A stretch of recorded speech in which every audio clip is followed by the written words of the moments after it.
যে সালমান মুক্তাদির জামাত ইসলাম করেন, পিনাকি দা বলেন, ইলিয়াস হোসেন বলেন। আমি বলছি না যে কোনো দল করা পাপ। এই মুহূর্তে বাংলাদেশের one of the popular show যেটাতে আমি আজকে উপস্থিত, আমি ঠিক যেই সিটটায় বসে আছি, আমি যদি ভুল না করে থাকি এই সিটটাতেই হাদি ভাই বসেছিল।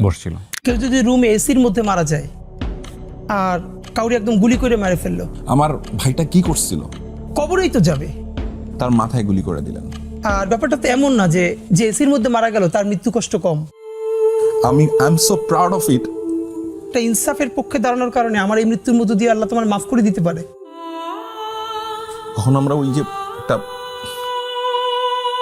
আমাদের অন্তরে তিনি অসীম সাহস নাজিল করেছেন, অসীম সাহস ভাই। এক মৃত্যু লক্ষ কোটি মৃত্যু ভয় দূর করে দিয়েছে। আমাকে আল্লাহ যদি আবারও দুনিয়ায় পাঠায় আমি কয়টা জিনিস চাবো? এটাও আমি বলতে চাই। উনি বলছেন যে কেউ বাড়িতে থাকতে পারবে না, বাইরে থাকতে পারবে না। আপনি স্বাধীন দেশে এই কাম করতে পারবেন না তো এখন পোলাপানের সাথে, যারা এক একটা বিষয়ে ভীষণ স্কিল। আপনি এইভাবে ডিল করবেন না। এদেরকে আপনার আদর করে ভালোবেসে সুন্দর করে লজিক্যালি বুঝাইতে হবে। হাজার হাজার গুমের সাথে একটা গুম শুধু নিজের পরিবারের সাথে রিলেট করেন। আপনি তেরে মেরে দান্ডা করে দিবেন ঠান্ডা, ওই দান্ডা উল্টা নিয়ে ঢুকাই দিবে। বাকশালী সংবিধান যেটার মাধ্যমে অটোমেটিকলি ফ্যাসিবাদ কায়েম হবে আবারও। আপনার কি তারেক রহমানকে সম্মান করছেন? তারেক রহমানকে এটা আপনাদেরকে করতে বলছে? আপনি কিসের সাথে কি মিলাচ্ছেন? সেই ভাইকে আপনি বলছেন এখন গুপ্ত। এর মানে আমাদের যে মনস্তত্ত্ব, সেই মনস্তত্ত্ব ভাঙতে হবে। আপনি কোনোভাবেই দেশে শান্তি প্রতিষ্ঠা হতে দিবেন না। এইবার যদি ভালো কিছু না হয়, ভিতরে রক্তক্ষরণ হয়, আমাদের কষ্ট হয়, অসম্পূর্ণ বিপ্লব তার স্ফুলিঙ্গ যে রয়ে গেছে, তারা আপনাদের হাঁটুর বসে হতে পারে, কিন্তু বুদ্ধিতে ওরা অনেক আগে। আমাদের একটা দীর্ঘ লড়াই লাগবে। বিশ্বাস করেন, একটা দারুণ ঘটনা ঘটছে যে প্রত্যেকটা সেক্টরে বাংলাদেশপন্থী ছেলে, বাংলাদেশপন্থী মেয়ে পৃথিবীর প্রতিটা প্রান্তে সব থেকে যোগ্য হয়ে উঠেছে। আমি সেটা বুঝতে পারছি।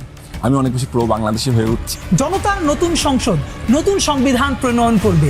আমি আপনার কাজের অনেক বড় ফ্যান। শুরুতে আমি বলছিলাম আপনার প্রত্যেকটা কাজের মধ্যে একটা মেসেজ থাকে, which is very very beautiful. এবং আরেকটা বিষয় আমি আপনাকে অ্যাডমায়ার করবো, বাংলাদেশের অসংখ্য মানুষ আপনাকে অ্যাডমায়ার করবে, সেটা হচ্ছে আমরা দেখেছি 24শে যে জুলাই, যে আমরা গণঅভ্যুত্থান বলি বা আন্দোলন বলি, যেটাই বলি না কেন, সেখানে আপনি খুব স্ট্রংগেস্ট ভূমিকায় ছিলেন।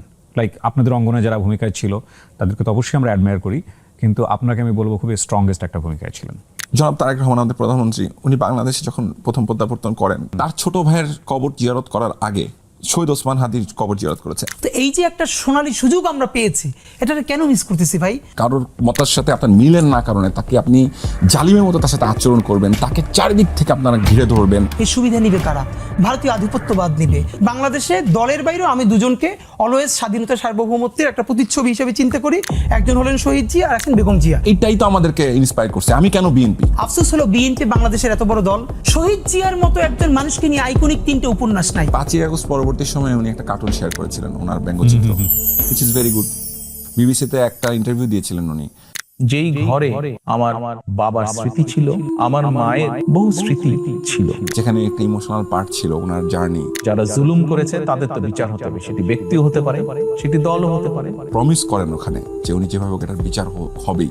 যারা এসবের হুকুম দিয়েছে তাদের প্রত্যেকের বিচার হতে হবে।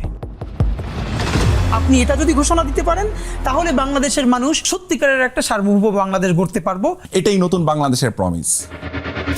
আসসালামু আলাইকুম কিবরিয়া ভাই, thank you for the compliment. And আমার খুব ভালো লাগছে যে এই মুহূর্তে বাংলাদেশের one of the popular show, আলহামদুলিল্লাহ, যেটাতে আমি আজকে উপস্থিত এবং ফাইনালি সেটা হলো, এবং আমি the one and only Kibria ভাইয়ের সামনে বসে আছি, কথা বলছি। না, অসংখ্য আমি আপনাকে অ্যাডমায়ার করছি আপনার কাজের জন্য, আপনার যেই কাজগুলো হয়েছে সেগুলোর জন্য। এবং আমি যে কেমন আছি যদি বলি, আমি বলবো আল্লাহর অশেষ রহমতে আলহামদুলিল্লাহ। আলহামদুলিল্লাহ। জি, আমাদেরকে যে অবস্থায় রাখেন না কেন সর্বাবস্থায় আলহামদুলিল্লাহ। বান্না ভাই, আমি আসলে সাধারণত যেটা করি যে একজন মানুষের অটোবায়োগ্রাফিকে এখানে পোর্ট্রে করার চেষ্টা করি। লাইক আপনার ছোটবেলা, আপনার কাজ, সমস্ত কিছু নিয়েই আমরা হয়তো ক্রোনোলজিক্যালি আগাতে পারতাম। ডেফিনেটলি সময় থাকলে আমরা সেদিকে যাবো, কিন্তু রিসেন্ট কিছু ইস্যুস যেটা আমি একটু শুরুতেই অ্যাড্রেস করতে চাই। আমি যখন আপনাকে নিয়ে একটু স্টাডি করছিলাম, যখন আমি মনে হলো যে আমি আপনাকে ইন্টারভিউ করবো, তখন রিসেন্ট যে বিষয়টা আমার কাছে খুব লাইক বান্না ভাই নামে সার্চ দেওয়ার পরে ফেসবুকে বা অন্যান্য প্ল্যাটফর্মগুলোতে বেশ কিছু আমি এটাকে কি বলা যেতে পারে, স্টিকার বা ছবি পেয়েছি যেখানে আপনাকে গুপ্ত বলা হচ্ছে, the word I can quote গুপ্ত। এবং এই গুপ্ত ওয়ার্ডটা সোশ্যাল মিডিয়াতে এখন খুবই যাকে তাকে ট্যাগ দেওয়ার একটা টেন্ডেন্সি আমি দেখতে পাচ্ছি, যেখানে আপনাকে খুবই ট্যাগ দেওয়া হয়েছে। আপনি এই স্টোরি কিছু বলতে চান? আচ্ছা, এটা কোথা থেকে এসছে সেটা একটু বলি প্রথমে। হ্যাঁ, প্রথমত হচ্ছে বাংলাদেশে এখন এমন একটা অবস্থায় আমরা আছি যেটা হচ্ছে 24 জুলাই পরবর্তী অবস্থা এবং 24শে জুলাই পূর্ববর্তী অবস্থা, দুটো ভিন্ন। যারা পার্থক্য করতে পারছেন না যে রাজনৈতিক পটভূমি এবং মানুষের মনস্তাত্ত্বিক কি পরিবর্তন এসছে, ঠিক সেই মানুষগুলোই মানুষকে এই ধরনের ট্যাগে যাচ্ছে বা এই ধরনেরভাবে আপনি যে কোনো ধরনের ট্যাগিং যদি সেটা আমিও করে থাকি কাউকে, সেটাও অন্যায়। যে কোনো ট্যাগিং আপনি করতে পারেন। যে যেমন আপনি যদি খুব 24শে জুলাইয়ের যে আন্দোলনটা হলো বা গণঅভ্যুত্থান হলো বা বিপ্লব হলো, যেটাকে আমরা অসমাপ্ত বিপ্লব বলি অনেক ক্ষেত্রে, সমাপ্ত হতেও পারে ইন ফিউচার, 10 বছর 20 বছর লাগলেও, সেটা ভবিষ্যৎ ভালো বলবে। সো ওটা কিন্তু হলো একটা রাজাকার ট্যাগ দিয়ে, ঠিক না? সো আপনি আবার নতুন একটা ট্যাগিং নিয়ে আসলেন এবং সেটাকে আপনি কোনো না কোনোভাবে ব্যবহার করছেন। কাকে করছেন? আপনি ব্যবহার করছেন তাকে যে কোনো না কোনো একটা সময় আপনার সহযোগিতা ছিল, আপনার পাশের যোদ্ধাটা ছিল, আপনি তাকে একটা সময় অ্যাডমায়ার করতেন, ভাই বলে সম্বোধন করতেন। সেই ভাইকে আপনি বলছেন এখন গুপ্ত, এবং সেই গুপ্তটাকে দিয়ে আপনি কি করতে চাচ্ছেন? আসলে তাকে আপনি ঠিক তেমনভাবেই হত্যার যোগ্য তৈরি করতে চাচ্ছেন। আপনি তাকে হত্যাযোগ্য করতে চাচ্ছেন। আমি কথাটা কেন বলছি, এখন আপনি বলতে পারেন যে এটা তো অনেকেই অনেকভাবে বলে, বড় ছোট অনেক লেভেলের, কিন্তু কেউ বুঝে বলেন, কেউ না বুঝে বলেন। কিন্তু যারা বুঝে বলেন তারা সত্যি সত্যি অনেক বড় অন্যায় করছেন। হ্যাঁ, আপনি বলতে পারেন হ্যাঁ তুমি অমুক দল সাপোর্ট করো, আমার মনে হয় তুমি ওই দল সাপোর্ট করো, সরাসরি বলেন না নামটা, সমস্যা কোথায়? হ্যাঁ, আমি যদি ওটা না করে থাকি তাহলে আমি ডিবাং করবো না, আমি এটা করি না, তুমি ভুল বুঝছো আমাকে। কিন্তু তুমি যখন ওই রাজাকার ট্যাগিংয়ের পাশাপাশি আরেকটা ট্যাগ তৈরি করছো, তখন তুমি আসলে বেসিক্যালি কি করছো? তুমি আসলে বেসিক্যালি বা আপনি কি করছেন? আপনি আসলে যেটা করছেন আরেকটা মানুষকে হত্যাযোগ্য করে তুলছেন।